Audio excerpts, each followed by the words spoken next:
Allahu Akbar, Allahu Akbar, Allahu Akbar. La ilaha illallah, Wallahu Akbar, Allahu Akbar, walillahil hamd. Allahu Akbar, Allahu Akbar, Allahu Akbar. La ilaha illallah, Wallahu Akbar, Allahu Akbar, walillahil hamd.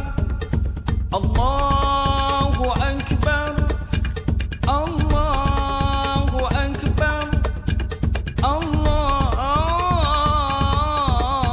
Akbar. La ilaha illallah, Wallahu Akbar, Allahu Akbar, walillahil hamd. Allahu Akbar, Allahu Akbar. Assalamualaikum warahmatullahi wabarakatuh. Alhamdulillahirrabbilalamin. Assalatu wassalamu ala rasulillah Sayyidina Muhammadin wa ala alihi wa sahbihi wasallam. Kaum muslimin dan muslimat, di malam yang penuh mulia ini, di malam Idul Adha, alhamdulillah Allah berikan kita umur yang panjang untuk bisa mendapati malam Idul Adha yang merupakan malam yang diridhai oleh Allah Subhanahu wa taala. Hari raya Idul Adha, hari raya Idul Kurban adalah merupakan hari raya yang dimana kita mengenang satu peristiwa yang sangat besar, yaitu peristiwa kurban. Berawal dari kisah bakti seorang hamba kepada Tuhannya, yaitu Nabiullah Ibrahim alaihissalam, Khalilullah, kekasih Allah Subhanahu wa ta'ala, yang mana beliau diuji oleh Allah Subhanahu wa ta'ala, diuji rasa cintanya kepada Allah. Tidak perlu diragukan lagi, beliau Nabiullah Ibrahim alaihissalam adalah merupakan kekasih Allah Subhanahu wa ta'ala yang sangat mulia, diberikan oleh Allah Subhanahu wa ta'ala gelar Khalilullah, kekasih Allah Subhanahu wa ta'ala, orang yang dekat dengan Allah Subhanahu wa ta'ala. Sebagai seorang nabi, beliau adalah hamba yang taat kepada Allah Subhanahu wa ta'ala. Nabiullah Ibrahim alaihissalam, sebagaimana yang diceritakan, beliau merindukan seorang anak, merindukan adanya buah hati dalam kehidupannya. Akan tetapi gimana seorang istri yang tidak kunjung mengandung, di mana Nabi Ibrahim alaihissalam selalu memohon kepada Allah Subhanahu wa ta'ala, minta agar diberikan seorang anak. Maka suatu hari Siti Sarah, istri Nabiullah Ibrahim alaihissalam, yang merupakan juga kekasih Allah yang mulia, hamba Allah yang mulia, ketaatannya kepada Allah dan ketundukannya kepada suami, karena menginginkan suaminya bahagia, dia rela kalau suaminya harus menikah. Dia mengizinkan suaminya untuk alhamdulillah, untuk bisa menikah dengan seorang perempuan yang lain agar bisa memiliki seorang anak. Maka singkat cerita, menikahlah Nabiullah Ibrahim dengan salah seorang perempuan yang bernama Hajar. Dan perempuan ini adalah merupakan sebab hadirnya seorang anak dari Allah Subhanahu wa ta'ala untuk Nabiullah Ibrahim alaihissalam. Nabiullah Ibrahim diberikan seorang anak dari istrinya yang kedua, yaitu Hajar. Diberikan seorang anak yang diberi nama Ismail dan menimbulkan kegembiraan di hati Nabi Ibrahim alaihissalam sehingga beliau sangat bahagia gitu. Nah, namun tidak sampai di situ. Tentu rasa syukurnya Nabi Ibrahim kepada Allah begitu besar, tidak bisa terhenti. Namun seperti apa yang terjadi, Nabiullah Ibrahim alaihissalam diberikan oleh Allah Subhanahu wa taala ujian. Yang mana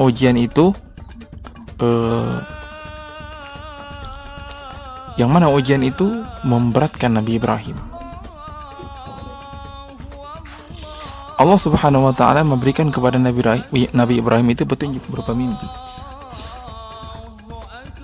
Di mana di dalam mimpi tersebut Allah memerintahkan Nabi Ibrahim alaihissalam untuk mengorbankan anaknya, Nabi Ismail, menyembelih ya. Dan ini tidak main-main ini. Ada satu kisah bahwa Nabi Ibrahim belum terlalu bisa menganggap mimpi itu benar, sampai akhirnya mimpi itu berulang-ulang gitu, datang kepada Nabi Ibrahim. Maka disitulah Nabi Ibrahim yakin dengan petunjuk dari Allah.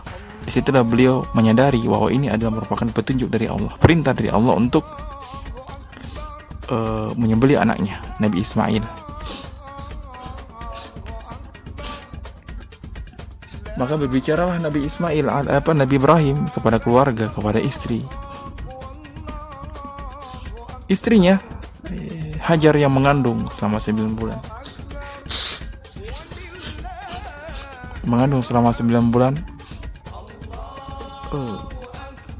Sebagai seorang ibu tentunya berat untuk kehilangan anak. Namun bagaimana seorang ibu merelakan anaknya, menunjukkan akan kesetiaannya kepada Allah Subhanahu wa taala. Ketika dikatakan itu perintah Allah, maka dia tunduk.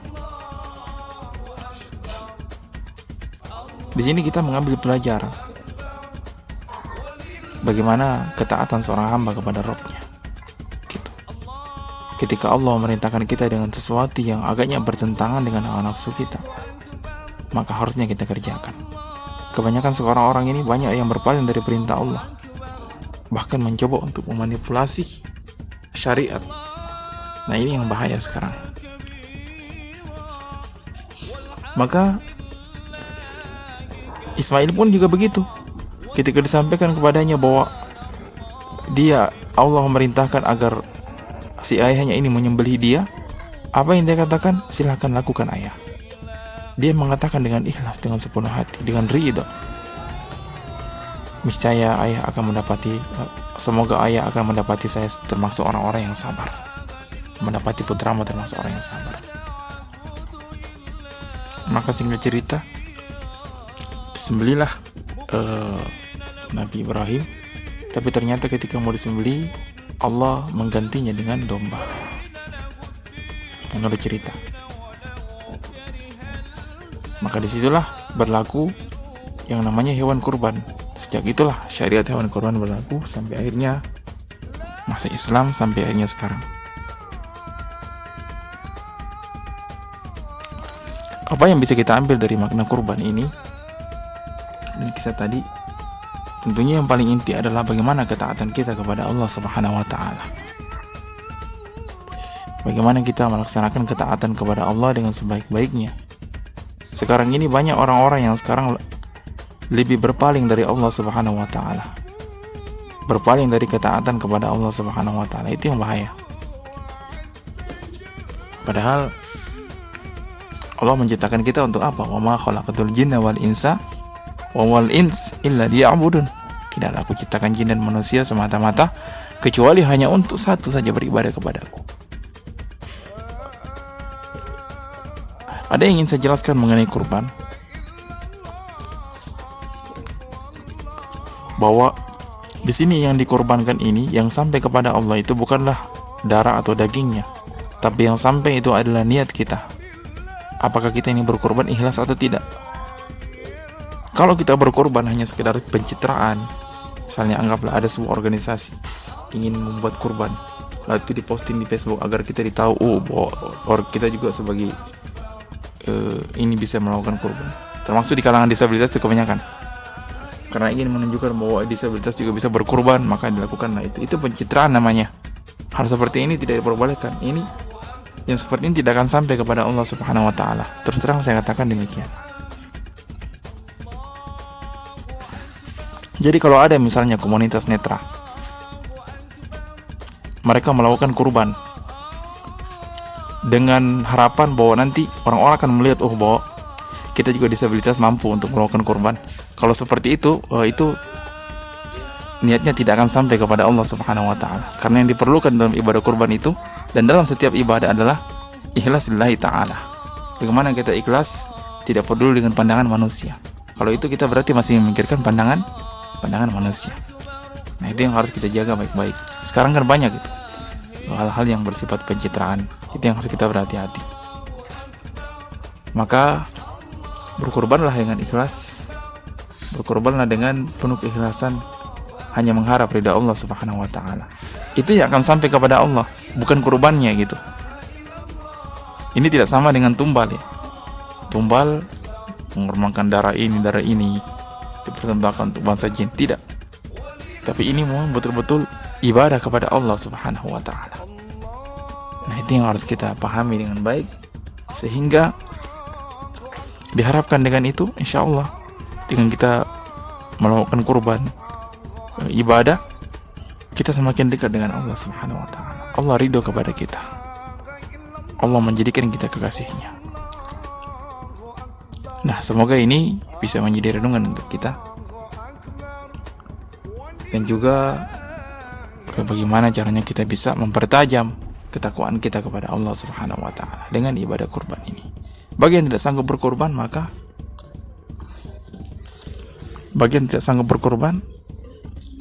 tentunya kita bersabar. La yukallifullahu nafsan illa wus'aha. Yang penting ada niat dalam hati kita untuk berkorban. Kalau saya tidak berikan kekayaan, saya akan berkorban. Maka niat itu tadi sudah ada pahalanya. Jadi kita mendapatkan pahala dari berniat untuk berkorban. Ada keinginan untuk berkorban tapi tidak kesampaian, maka insya Allah itu sudah bisa mendapatkan pahala dari Allah Subhanahu wa taala. Nah, seperti itu.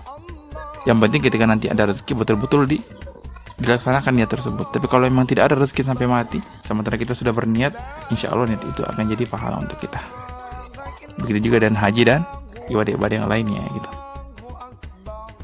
Yang penting kalau sudah ada kemampuan dilaksanakan gitu. Jangan lagi berniat asal berniat. Yang penting kan saya sudah berniat kemarin walaupun saya tidak laksanakan, tidak boleh gitu. Nah, itu mungkin dari saya untuk malam ini. Saya ucapkan selamat Hari Idul Adha. Semoga Hari Raya Idul Adha ini, momen Idul Adha, menjadikan kita semakin dekat kepada Allah, semakin taat, semakin sami'na wa ata'na. Ketika Allah mengatakan begini, kita begini. Allah mengatakan begitu, kita begitu. Allah melarang kita begini, kita jangan begini. Allah melarang kita begitu, kita jangan begitu. Semoga kita menjadi hamba Allah Subhanahu wa taala yang bertakwa. Makasih. Wabillahi taufiq wal hidayah. Assalamualaikum warahmatullahi wabarakatuh.